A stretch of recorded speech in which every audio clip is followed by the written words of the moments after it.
Olá! Neste primeiro episódio da série Contos Comigo, eu trago para vocês um mito greco-romano que, talvez, não seja um dos mitos mais conhecidos, mas certamente é um dos mitos mais significativos e pedagógicos de toda a mitologia greco-romana. Trata-se da história de Erisícton, também chamado de Eresicton ou Eresitão. Eresicton era um homem muito rico, mas o que tinha de rico, ele tinha de soberbo, vaidoso, orgulhoso. Elisícton, então, estava certa vez numa busca, certo? Não sei se era uma caçada, alguma coisa do tipo, estava com os seus servos. E nesta busca, neste passeio, nessa saída, eles avistaram um bosque. Este bosque, contudo, era consagrado à deusa Deméter. Deméter, na mitologia grega, na mitologia romana, é chamada de Ceres, que é a deusa da agricultura.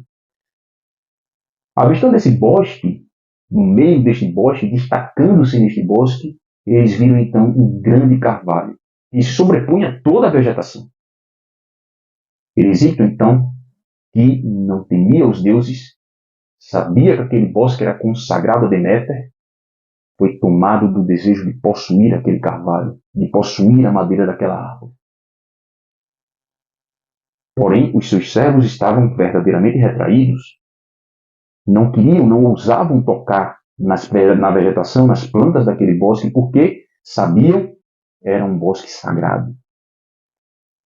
Erisícton, então, que não temia os deuses, pegou o seu machado, olhou para o carvalho e desferiu-lhe um golpe mortal.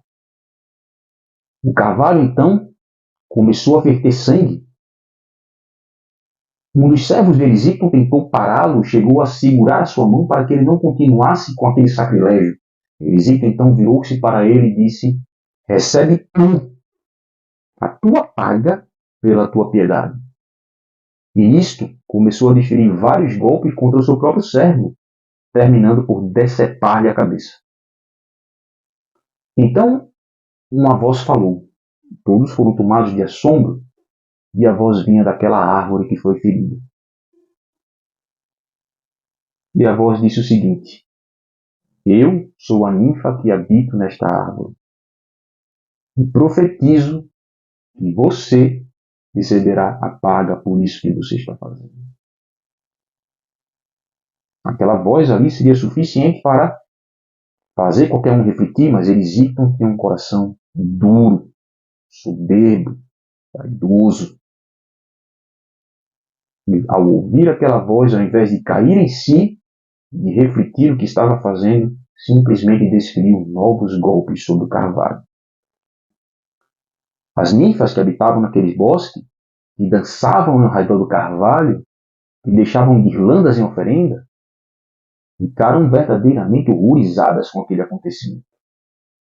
Tristes, foram contar tudo aquilo a Deméter, a deusa a qual o bosque era consagrado, e exigiram-lhe vingança contra Erisícton. Deméter, então, pegou uma de suas ninfas e mandou-a que fosse a um lugar distante, um lugar onde mora a fome, o frio, o medo e o tremor. E nisso disse Deméter: vou fazer Erisícton pagar pela fome. É a fome que irá castigá-lo. E nisso, a fome, a serviço de Deméter, veio, então, e quando Erisícton estava dormindo, ela deu um abraço com suas asas, entrou por suas narinas e espalhou o seu veneno sobre Erisícton. Tendo feito isso, a fome então retirou-se e voltou para sua terra. Erisícton então acordou, salivando, verdadeiramente babando de fome. Ansioso, desejoso por comer, começou a se alimentar vorazmente de tudo que era alimento que ele via pela frente. Mas a sua fome era verdadeiramente insaciável. O estômago de Erisícton parecia um oceano no qual todos os rios desaguam e mesmo assim não transbordam. Todas as comidas que estavam ao alcance de Erisícton entravam no seu estômago e mesmo assim não o saciavam. E nisso Erisícton, que era muito rico, não se satisfazendo, não se saciando, começou a gastar prodigamente os seus pertences, os seus bens, as suas terras. Começou a vender tudo que tinha, só para comprar comida e se alimentar. E quanto mais Elisíquio comia, mais fome ele tinha. Nisso ele perdeu tudo, todos os seus pertences, todos os seus bens, só lhe restando uma única filha. Uma filha que merecia um pai muito melhor do que aquele. E o que é que Elisíquio faz? Elisíquio então vende a sua própria filha para pegar dinheiro para comprar comida. Para tentar saciar uma fome que era insaciável. Só que a filha de Elisíquio, na verdade, ela era devota do deus Poseidon, na mitologia grega, que na mitologia romana é chamado de Netuno. Ao ser vendida como escrava, então, ela foi para a beira do mar, pediu socorro, pediu clamor por socorro a Netuno. E Netuno, Poseidon, socorreu-a, transformou-a num pescador. E nisso o seu comprador, quando veio procurá-la, não viu outra coisa além de um pescador. E nisso ela conseguiu escapar das garras do seu comprador, que havia comprado-a como escrava. Voltou para a casa do pai, e ao voltar para a casa do pai, Elisíquio, ao vê-la, ao invés de se arrepender, ao invés de chorar amargamente, aquela sua atitude de vender a própria filha, Elisíquio ficou feliz, porque tinha o dinheiro e tinha novamente o bem que havia vendido para comprar comida. E o que é que Elisíquio faz? Elisíquio então vende novamente a sua filha. E quantas as vezes que ele a vende, tantas as vezes Netuno, Poseidon, a transforma, a transmuta. Uma hora é um boi, outra hora é um jumento, outra hora é um carneiro. Quantas vezes ela é vendida, tantas são as vezes que ela se transforma em uma nova criatura só para escomprar das garras dos seus compradores. E voltar para a casa do pai e torna a vendê-la novamente. Mas, ainda assim, nada daquilo é suficiente para saciar a fome de Elisíquio. Desesperado, tomado pela fome, angustiado e amargurado, Elisíquio, então, certa noite começa a devorar a sua própria carne. Começa a comer o seu próprio pé. Começa a se devorar na ânsia, na esperança vã de acabar com aquela fome insaciável. Então Elisíquio começou a comer, e começou a se devorar, e passou a noite toda nessa, e, quando finalmente amanheceu, não restava mais nada de Elisíquio sobre a face da terra. E aí sim, enfim, a vingança de Ceres Deméter foi então saciada. Esse mito, na verdade, ele fala de dois vícios que são vícios irmanados, né? São vícios que nós podemos chamar de praticamente irmãos, que é a soberba, vaidade, o orgulho e a ganância. A ganância normalmente decorre da soberba. É o que nós vemos em Elisíquio. Elisíquio, que era soberbo, ou seja, ele tinha uma ideia de si maior do que o que ele era na realidade. A sua ideia sobre si mesmo era uma ideia que se sobrepunha à realidade, certo? Elisíquio, na verdade, ele, num ato de soberba, ao se colocar igual aos deuses, ao se fazer igual a Ceres, igual a Deméter, ele acaba desejando aquilo que é dos deuses, aquilo que é de Deméter. Ou seja, ao ter uma ideia errada, equivocada, uma super ideia acerca de si mesmo, ele quer aquilo que é super, que é aquilo que pertence aos deuses. No caso, o bosque de Deméter e, mais propriamente, o carvalho. Então, a ganância, ela decorre da soberba. Entende? Se nós trazermos isso para a realidade do cristianismo, nós percebemos que existem duas histórias no cristianismo, duas narrativas que trazem a mesmíssima lição que esta lição do mito grego de Erisíquio. Trata-se da queda dos anjos e da queda dos homens.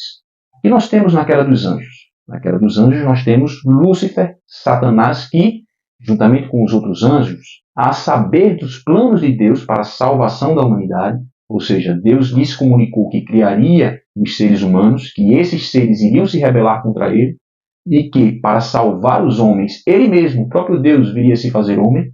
Ao saber deste plano, Satanás, em sua soberba, declarou o seu non serviam, ou seja, não servirei.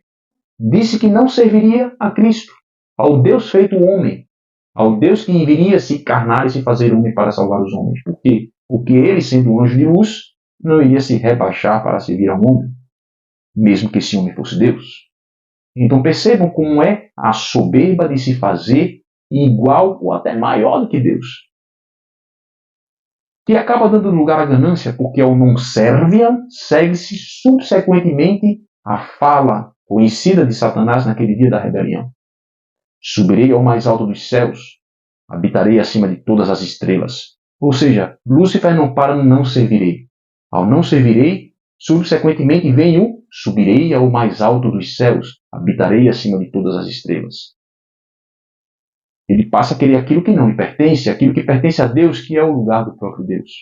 Então é a ganância decorrendo da soberba. Na história da queda dos homens, nós vemos a mesma coisa. Na história da queda dos homens, nós temos a árvore do conhecimento do bem e do mal que é colocada no meio do jardim.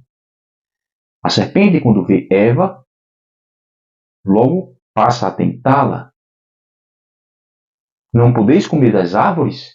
E Eva diz, podemos comer de todas as árvores, menos daquela que está no meio do jardim, porque Deus nos disse, no dia que comerdes deste fruto, morrereis. E a serpente então vem com a sua lábia.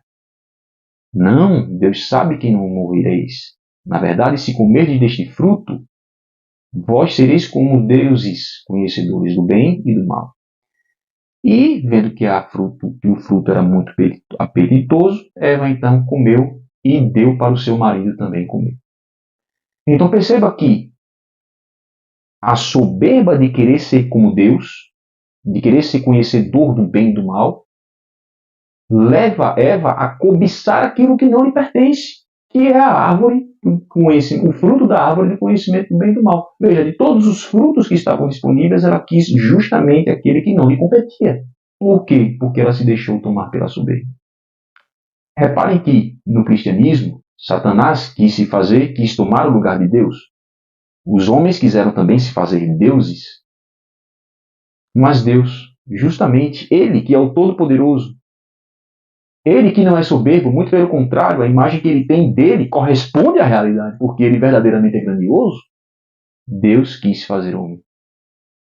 Deus quis se rebaixar, se humilhar em favor dos homens e da salvação do gênero humano.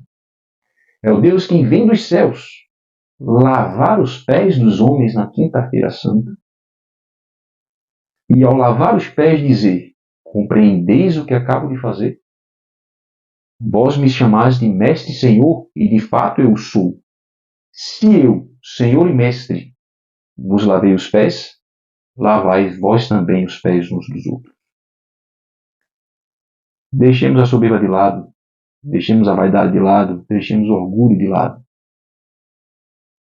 E também, consequentemente, deixemos a ganância. Isso não nos levará a nada. A ganância, a soberba, não levará a absolutamente nada a não ser a destruição da nossa própria vida. Será um mal que nos devorará. Nós seremos devorados pela soberba e pela ganância, assim como Erisíton devorou a sua própria carne.